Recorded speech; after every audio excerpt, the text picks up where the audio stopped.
Hello everyone and welcome to the Global Business Update with TA for this week.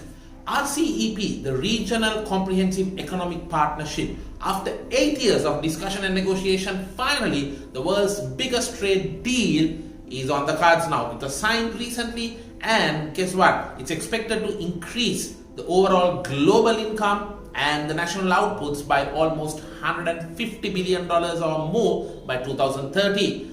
With trillions of goods, in fact they say more than 2.6 trillion worth of goods being subjected to various tariff reductions and free trade, it looks to be very promising, especially for the Asia Pacific countries. It includes the ASEAN countries, and outside ASEAN it has China, Japan, New Zealand and Australia. Only time will tell what the impact from that will be on the US global trade dominance.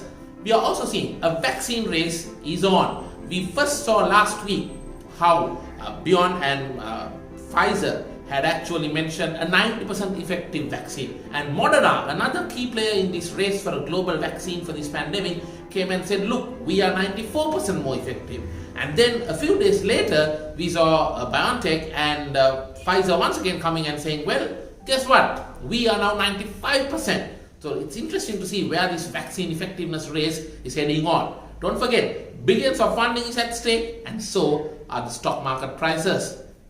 There is also talks about how GM, General Motors, one of the oldest and the largest automobile manufacturers in the world, are investing $27 billion in order to make 40% of their vehicles all electric by 2025.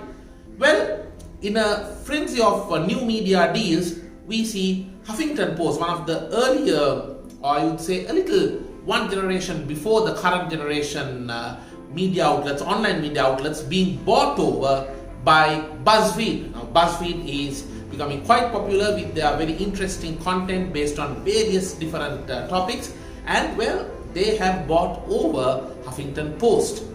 And on a final note, an interesting research about zillennials show that it's going to be their era very soon. That's right. Well, the millennials, the ones who have been born in the 1980s to the 1996 range, well, there are different definitions of this, but yes, the ones who are born before 1996 and after the mid-1980s, well, it says that they are so far the biggest income earners in the world, but guess what? By 2031, they are expected to be taken over by the zillennials, whereas they enter into the workforce, they will be earning more money and they'll be spending more. Some interesting facts. Well, they are quite conscious about trying to avoid consuming meat.